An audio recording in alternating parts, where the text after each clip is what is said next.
elimizden kaçabileceğini sanır soysuz. Haydi Osman. Haydi kardeş.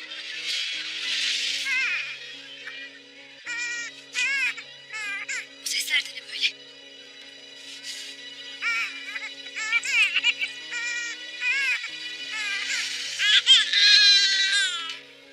Ağlama yavrum. Ağlama. Hiçbir şey yok. Şimdi sen mışıl mışıl. Anlat. Sugay Hatun, bu sesler de ne böyle? Osman'ı uykusundan etmiştir. Günalp Bey'in getirdiği Moğol casusu kaçmaya yeltenmiş. O hengamenin sesidir Almula Hatun. Sen ne dersin burada? Osman ağlıyordu. Ona bakmak için geldim.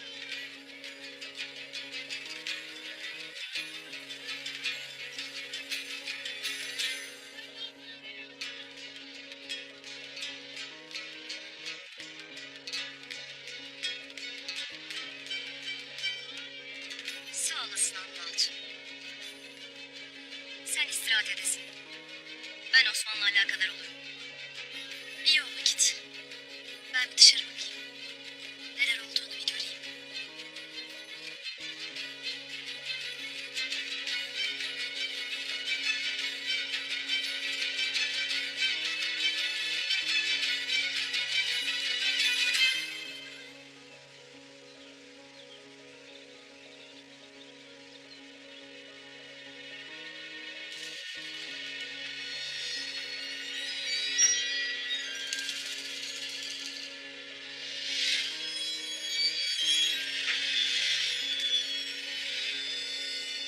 Tekneyi kullanan adam oradadır. Moğollar onu gözlerinin önünden ayırmazlar.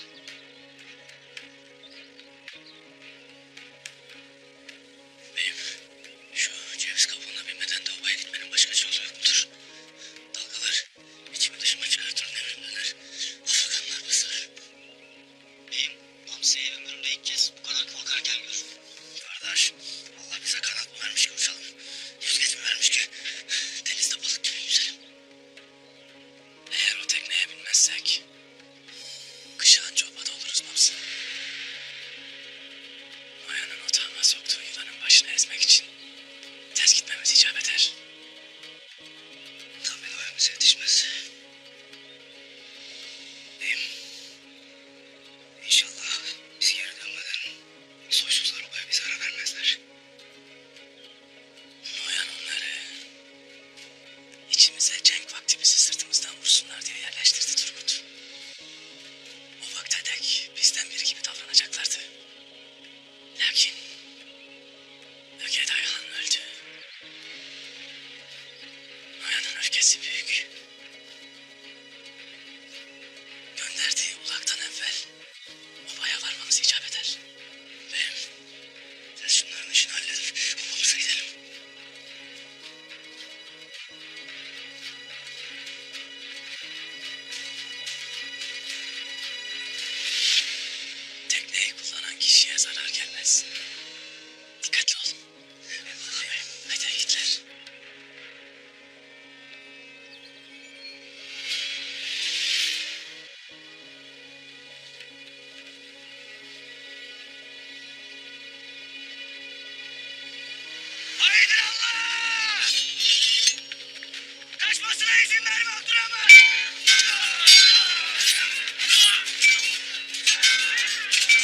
gideceğiz, Anadolu'ya götüreceksin.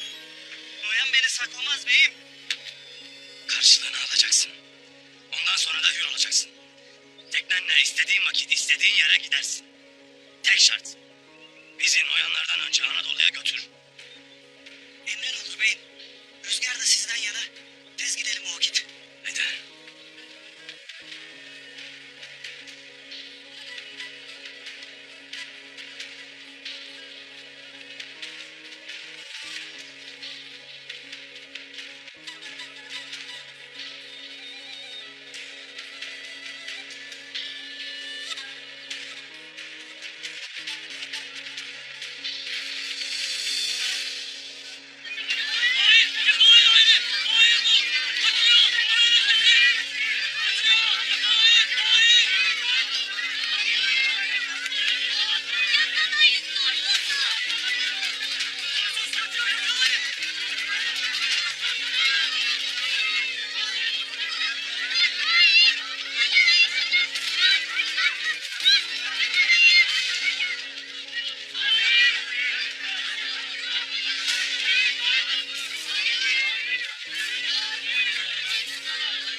Ellerin dert görmesin Gürbüz kardeş. Eyvallah kardeş.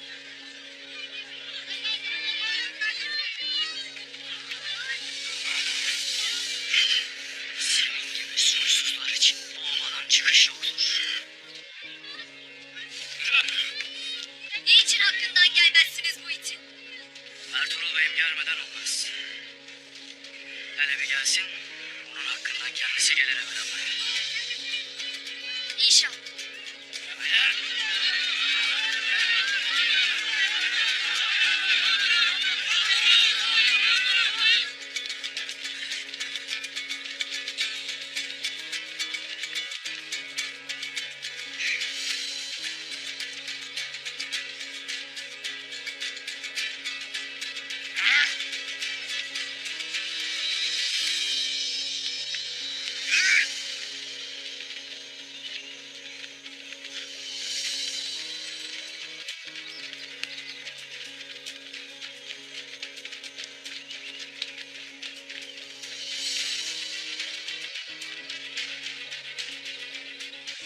Ülkede ayağına yalan söylemenin bedelini ödeteceğim sana Ertuğrul.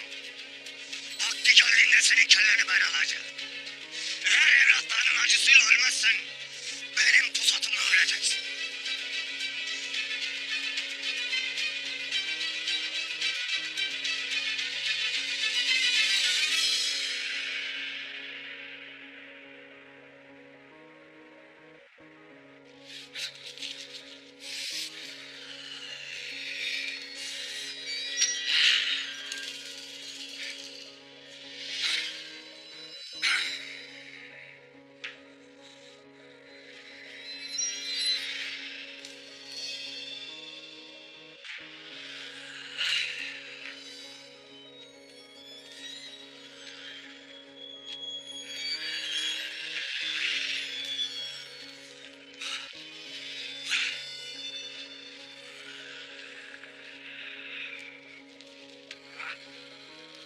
Bu delilerle şerefimize leke mi sürecekler Mergen? Hepsini yeniden yapsınlar. İşinin ehli, en iyi zanaatkarlar olduğumuzu bilecekler Türkler. Götür şunları gözümün önünden. İşe koyulsunlar.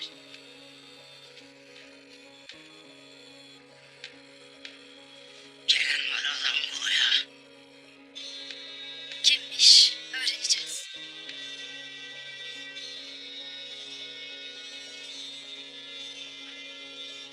Kimsin? Ne istersin? Harsünlü Nurahboğlu. Harsünlü Nurahboğlu. Beni Noyan gönderdi. Anlat. Anlat! Anlatsana! Öge Dayhan öldü.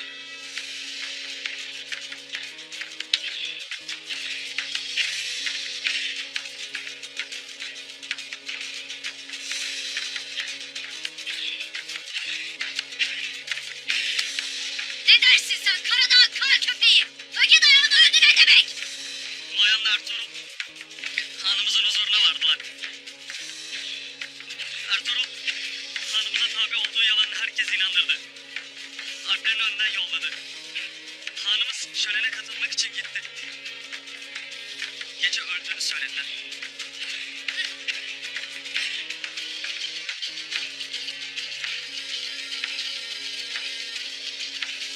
Ya Ertuğrul. Ertuğrul adamlarıyla buluşup Noel'in elinden kaçtılar. Obasına dönmesi an meselesi.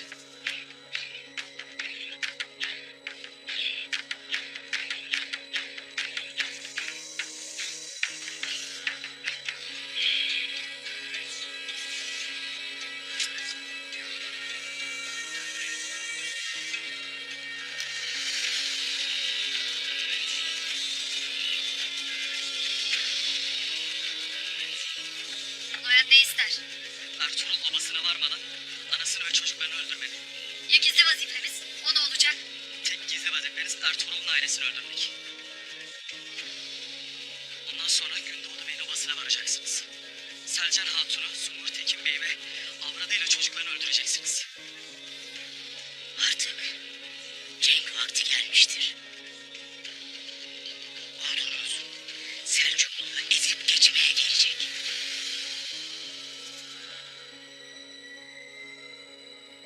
Sabah obaya varacağım. Yakalanıp da ölürsem. Güneş doğar doğmaz yola koyulur. Ertuğrul'un soyunu kurutacağız.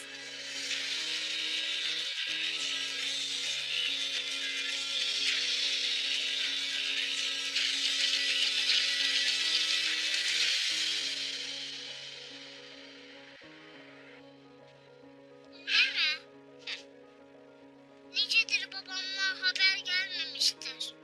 Onu çok özlerim. Bu hasret ne vakit bitecek?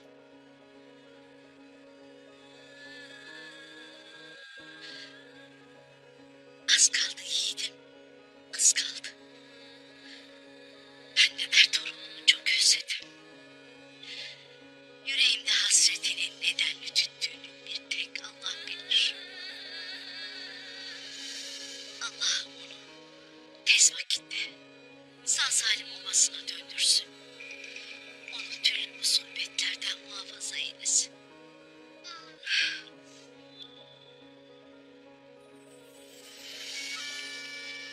Selamünaleyküm. Baba, Hey aslanım benim. Maşallah benim aslanıma. Hay maşallah. Hey benim yiğidim. Benim yokluğumda kardeşlerine baktın mı bakalım? evelallah baba. Kolladım tabii. Onları kendi elimle besledim. Aferin benim aslan oğluma. Aferin.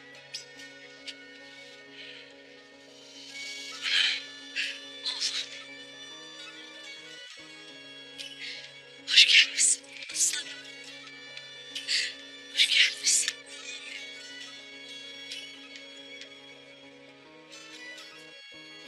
Şükürler olsun. Hoş gelmişsiniz evlatlarım. Hoş gördük hanım.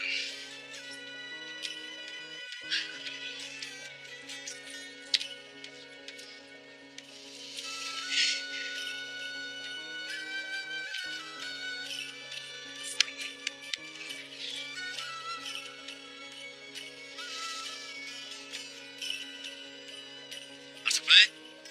Beyim. Hoş gelmişsin beyim. Hoş gördük Artık Bey. Şükür kavuşturalım. Eyvallah.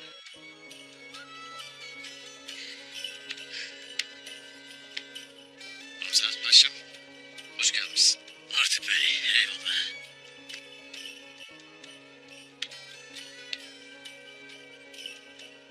Hoş gelmişsin. Hoş gördük Artık Bey. Sizi burada böyle sağ salim gördüm ya. Rabbimden ne isterim? Ne ettiniz? Anlatın hele. Sultanımızın verdiği vazifeyi yerine getirdik ana. Allah'ın izniyle sulh anlaşması mühürlenmiştir. Çok şükür.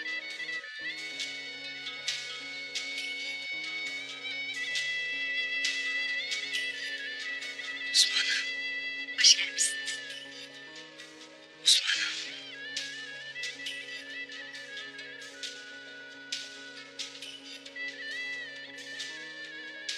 Benim muştularla gelen yiğidim. Hey maşallah benim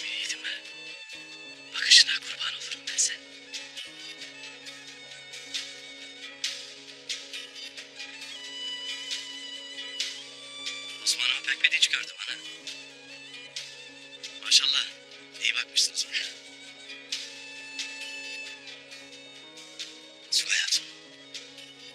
Allah senden razı olsun. Savcım nerededir ana? İçeride mışıl mışıl uyur. İyi uyusun.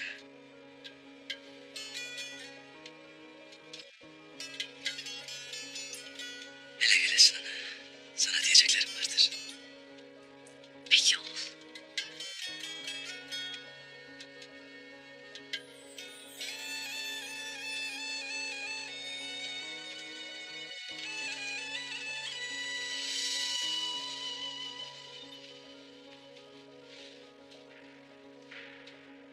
Diyesin evladım. Mesele nedir? Almula nerededir ana? Tabakhanededir. Hayırdır? Ana öğrendik ki meğer Almula'nın gerçek adı Alangoya'ymış. Alangoya mı? Almula hakikatte Noyan soysuzunun bacısıymış ana.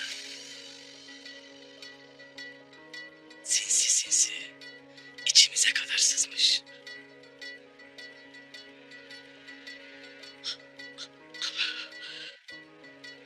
Sen ne diyorsun Ertuğrul? Böyle bir şey nasıl olur? Ögelay'ın karargahında öğrendik ana. İmdilik kimseye bir şey demeyesin. Kızım yerine koyduğum hatun. Demek bizim düşmanımızmış ha.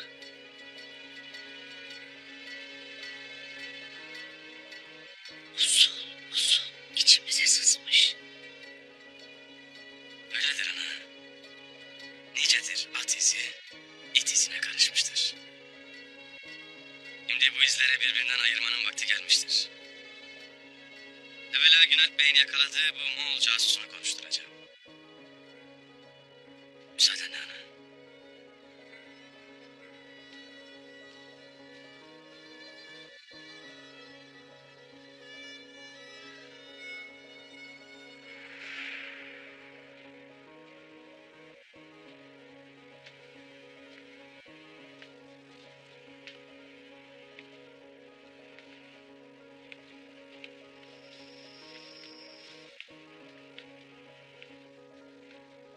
Şükürler olsun kavuşturana. Hoş gelmişsiniz beyim. Hoş gördük eyvallah Oğuz Alp. Bir şey dedi mi bu? Hiç konuşmadı beyim. Biz de sen gelene kadar zorlamadık.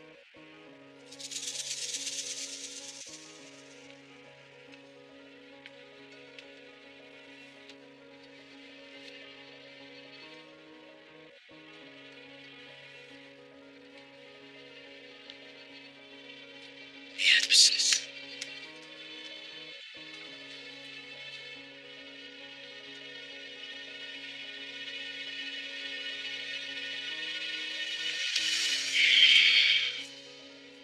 Karşınızda kim var?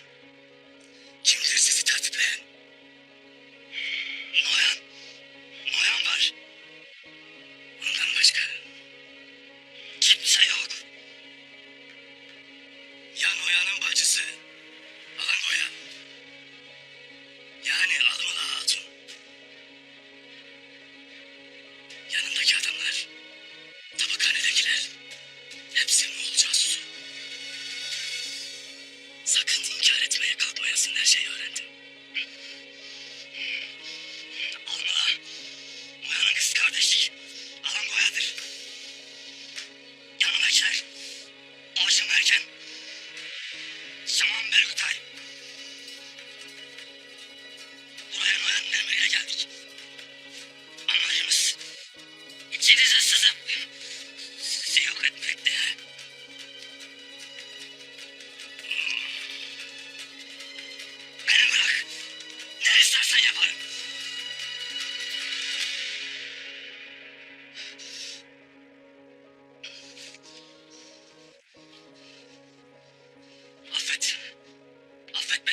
acısı yüreğimizde soğumadan Kutlu Baba'nın öge dayağını ruhlar alemine yolladık.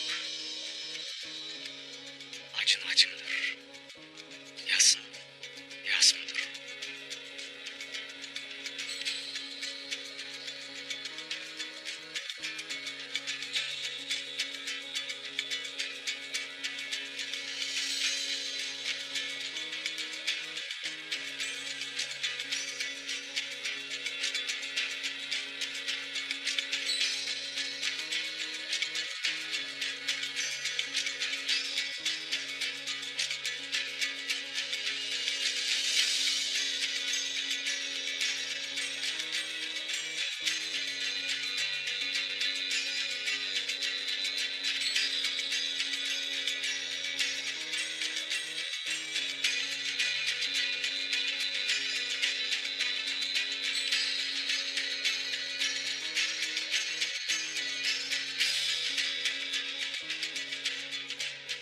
Babam Egeday'dan sonra idareyi naibi olarak anam Töregen Hatun'u almıştır. Devletimiz zarar görmesin diye kardeşim Öyk'le birlikte en doğrusunun o olduğuna karar verdik. Tenri, Töregen Hatun ve onun evlatlarının gücüne güç katsın. Cengiz Han'ın adil taksimine uyarak Deşti Kıpçak'ın hakimiyeti benim oldu. Avrupa'nın hakimiyetinin güçlenmesi de benim vazifem olacak. Tengri yolunu açık etsin. Sana gelince Noya, Yarmagun Çin'den büyük bir lokma kopardı. Orayı zapt etti. Senin payına da Anadolu düştü.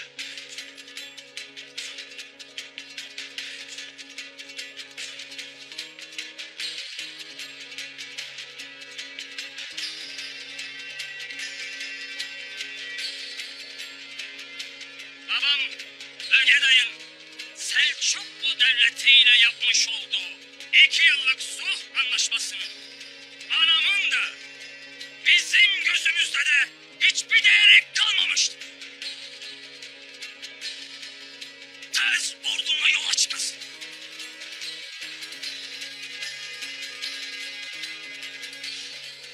Nicedir beklediğim bu kutlu haberi sizin ağzınızdan işitmek beni cihanın en mutlu insanı kılmıştır.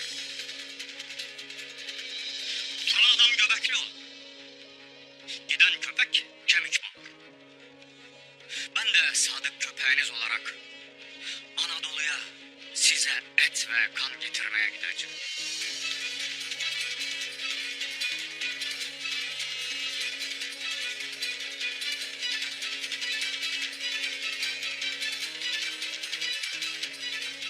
Ya zafer, ya zafer. Ölüm hakkım değildir.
gelmişsin Turgut Bey.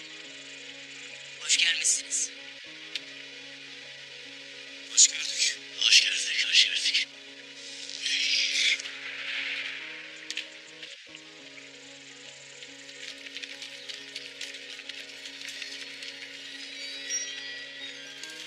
Hayrola?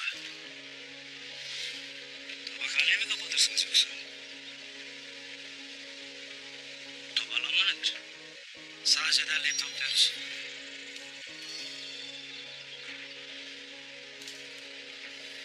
Halklarla gelmişsiniz. Mühim bir mesele mi vardır? Ya, vardır kardeş. Bir mesele vardır. Hayırdır? Hayır. Topraklarımıza sızan Moğolların aletlerini öğrendik. Öyle mi? Ve de kim olduklarını. Kimlermiş? Kimlermiş? Kimlermiş?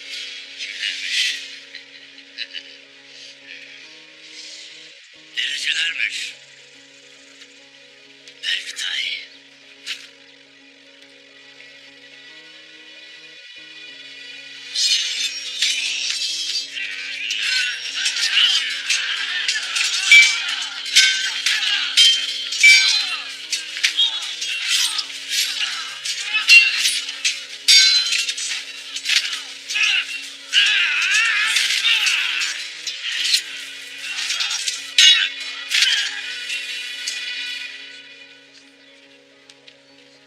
Destur var mıdır Hayma Ana? Gel kızım.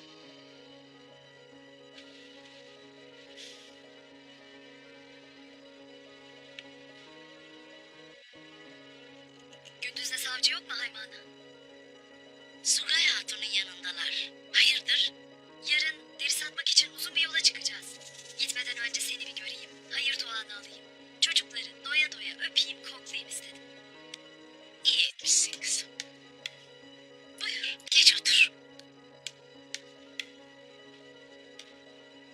Osman'ım uyusun. Ben de yanına geleceğim.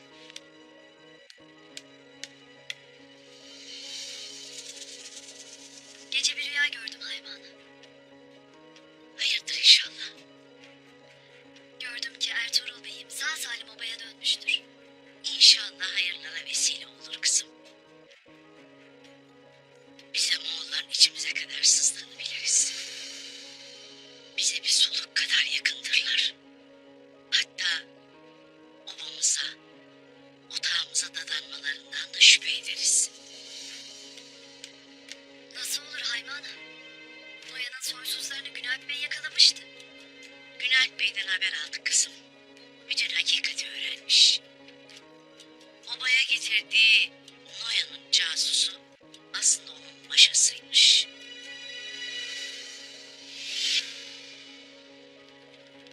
Hepimizi kandırmışlar. Babamızı, sevincimizi, kederimizi paylaşmamızdan istifade etmek isterlermiş. Ne edermiş şimdi Günalp Bey? Askerleriyle birlikte o soysuzun yerine baskın yapmaya gitmiş.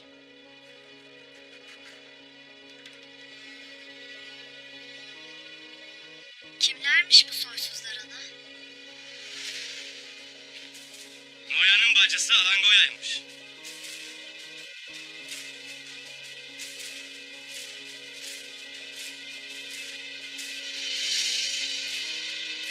Hepiniz öleceksiniz.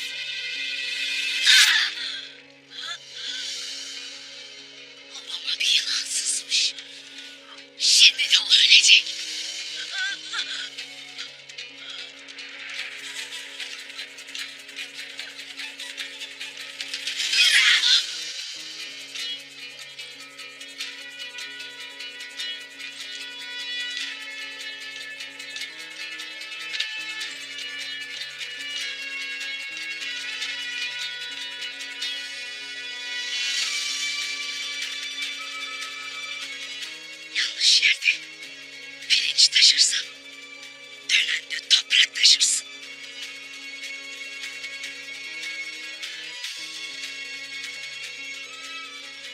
Süleyman Şah'ın pusatıyla otağımızın namusunu temizledin ana. Kanı sana helaldir. Noyan'ın kanı da sana helal olsun oğlum. Rabbim döktüğü kanların hesabını pusatınla almayı nasip etsin sana. İnşallah ana. İnşallah.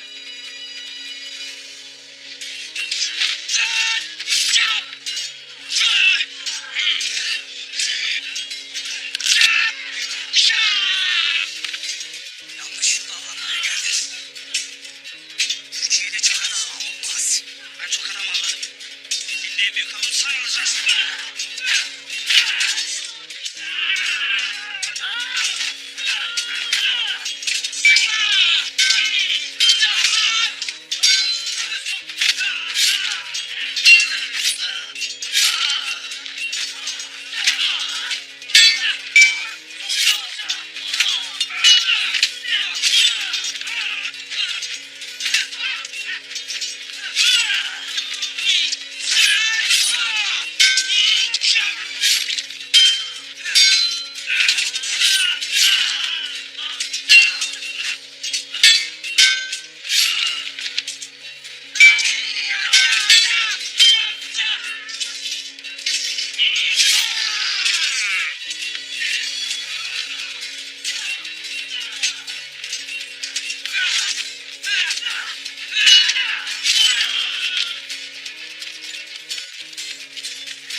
Kardeş, iyi misin?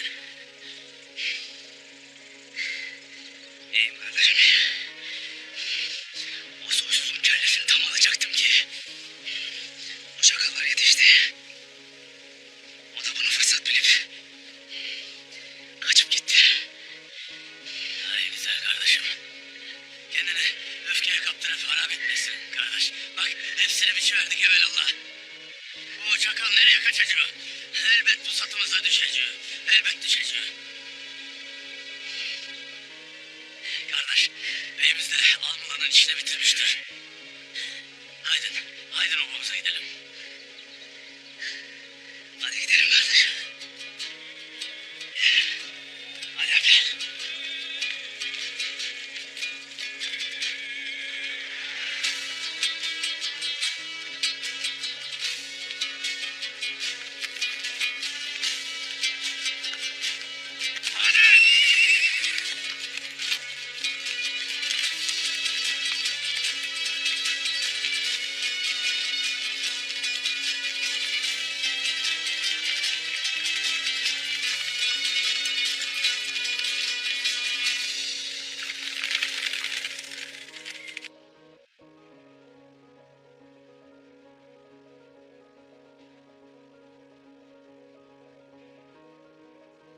Anadolu'ya girdiğimiz vakit bize tabi olmayan Türkleri kılıçtan geçireceğiz.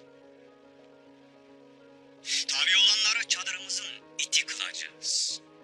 Tengri'nin kudreti kılıcının üstünde olsun Noyan.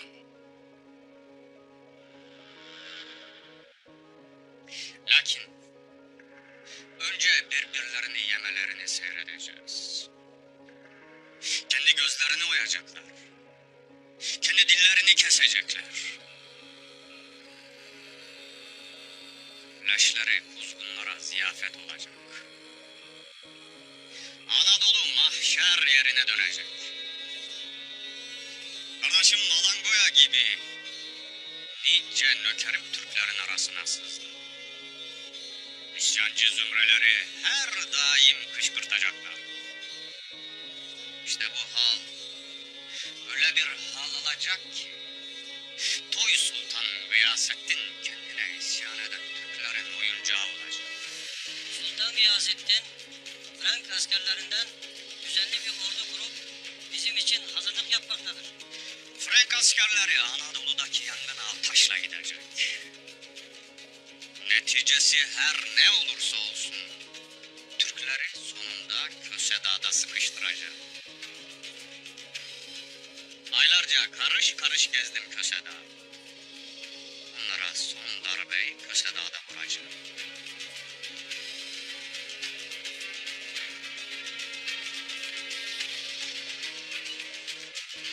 Türklerimin hepsi toplanıp tez vakitte yola düştü.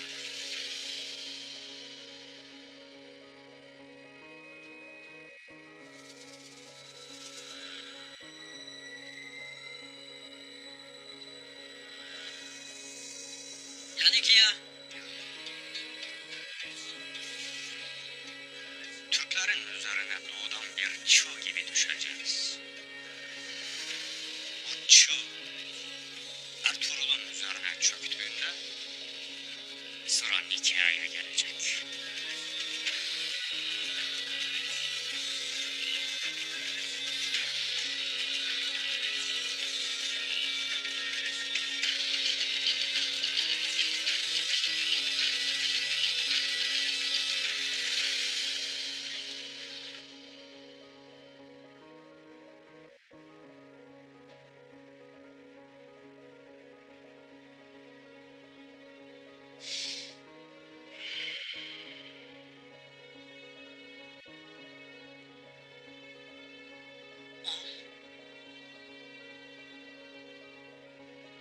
Aklım Turgutlardadır ana.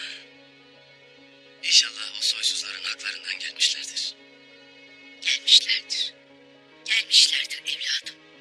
Benim yiğitlerim elinden kimse kurtulamaz. Evelallah. Evelallah.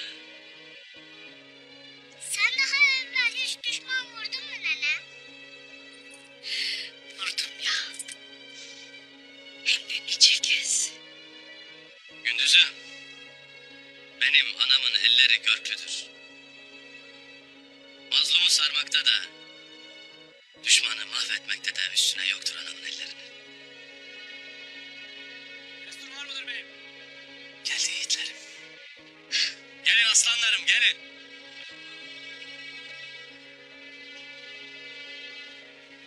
Hey maşallah benim aslanlarım. Geldiler çok şükür. Ha, aslanlarım benim. Yiğitlerim benim. Beyim Allah'ın izniyle hakkından geldik soysuzların. Hepsinin işini bitirdik beyim. Maşallah yiğitlerim. Maşallah aslanlarım. Maşallah benim yiğitlerim. Bileğinize yüreğinize sağlık. Pusatınız kertilmesin. Bileğinize zeval gelmesin inşallah. Amin beyim. Eyvallah beyim. Ay maşallah. Maşallah.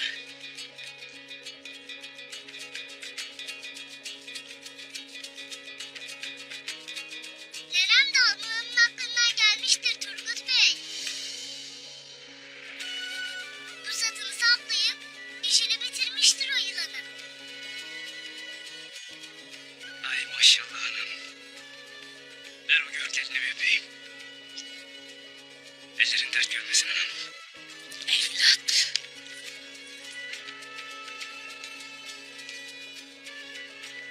Benim anam yılların bacılar başıdır. Almula dediğin vaz gelir ona.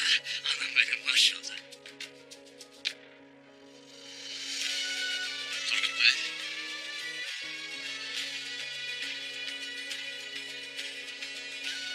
Artık beni. Saat başım. Eyvallah.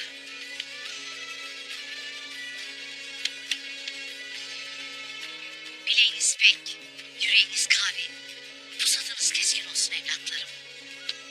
Eyvallah hanım. Hak yolunda yürüyenlerin düşmanı çok olur. Allah bizlere düşmanlarla başa çıkabilecek feraseti, basireti, cesareti eksik etmesin. Nihayet hep zafer olsun. Amin anam. Amin anam. Gündüz'üm. Haydi sen kardeşlerinin yanına geçesin. Buyruk senindir beyim.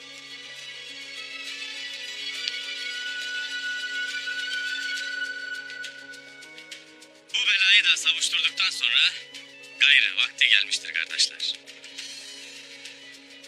Neyin vakti gelmiştir beyim? Göçün kardeşler göçün. Tez haber salın. Gayrı Söğüt'e göç ederiz. Eyvallah beyim. Eyvallah beyim. Töredir. Göçten evvel toy vermemiz icap eder. Bu sayede hem göçten evvel beyleri dinlemiş oluruz, Hem de obaların halini anlarız. O vakitte Sallı Pazar'da toy hazırlıklarına başlayalım beyim. Eyvallah Ertuğrul Bey. Eyvallah beyim. Destur var mıdır beyim? Gel Melikşah. Hayır olsun. Beyim, nikahdan bir elçi hediye gelir. Hikayeler mi? Kimmiş Tekfur mu? Yok beyim, imparatorun oğlu. İmparatorun oğlu mu? Beyim, imparatorun oğlu. Neden gelmiş ola ki? Muhakkak anlaşma yapmak için gelmiştir Bamsı. Gayrı Türklere düşmanlık edemeyeceklerini anladılar.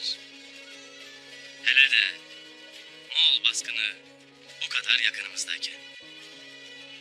İmparatorun oğlunu otağın önünde siz karşılayasınız Turgut. Sonra da otağa davet edersiniz. Emrin olur beyim. Artuk Bey, sen yanımda kalasın. Buyurun beyimindir. Emrin olur beyim.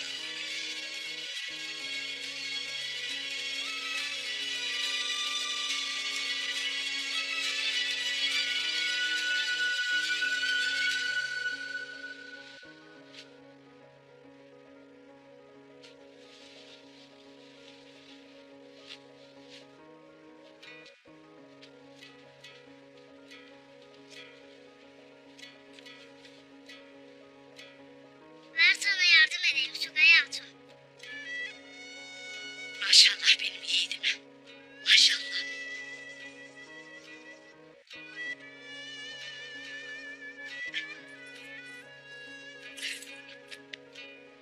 İmparatorun oğlu Ertuğrul'la görüşmek için obaya gelir. Hayır olsun Ayma Hanım. Sulh için ve dahi Söğüt meselesini konuşmaya gelir kızım. Nene, koskoca imparatorun oğlu dahi babamla görüşmeye buraya gelir. Babam nasıl bu kadar anlaşanlı bir bey olmuştur nene?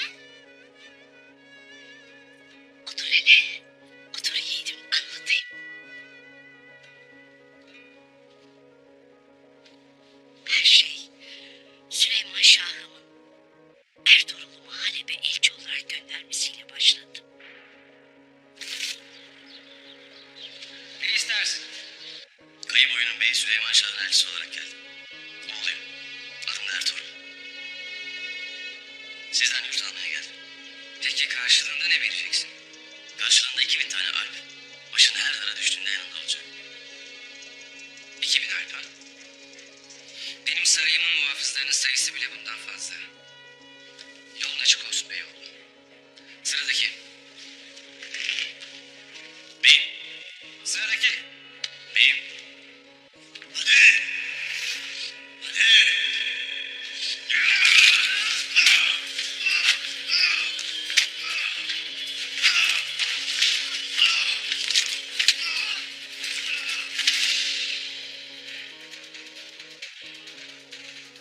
Muhafızları. Üç eksik say. Baban orada ne yaptı ne etti? Halep emirinden yurt almaya muvaffak oldu.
Yavuz olacaksınız. Amin nene.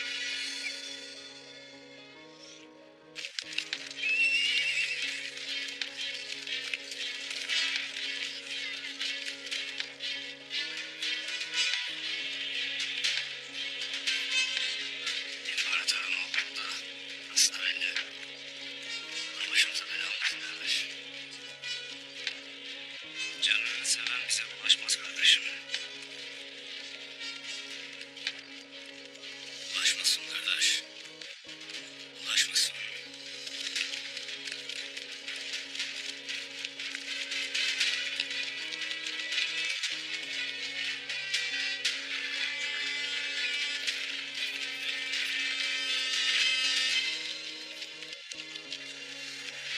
Ben Prens Theodor.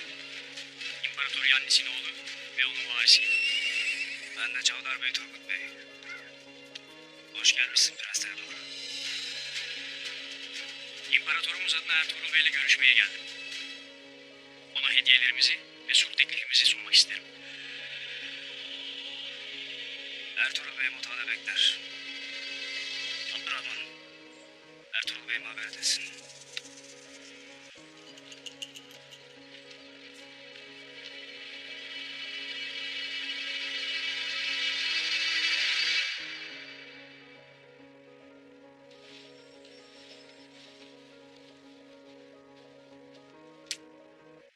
Prens Theodor geldi bey.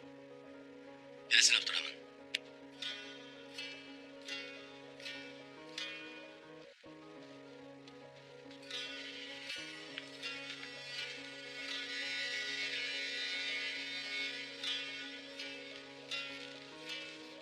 Hoş gelmişsin Prens Theodor. Hoş bulduk Ertuğrul Bey. Buyurun hadi.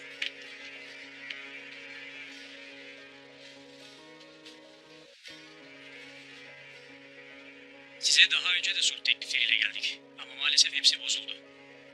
Bu kez daha ciddi ve kalıcı bir anlaşma için geldim. Öncelikle hediyelerimizi kabul etmenizi dileriz.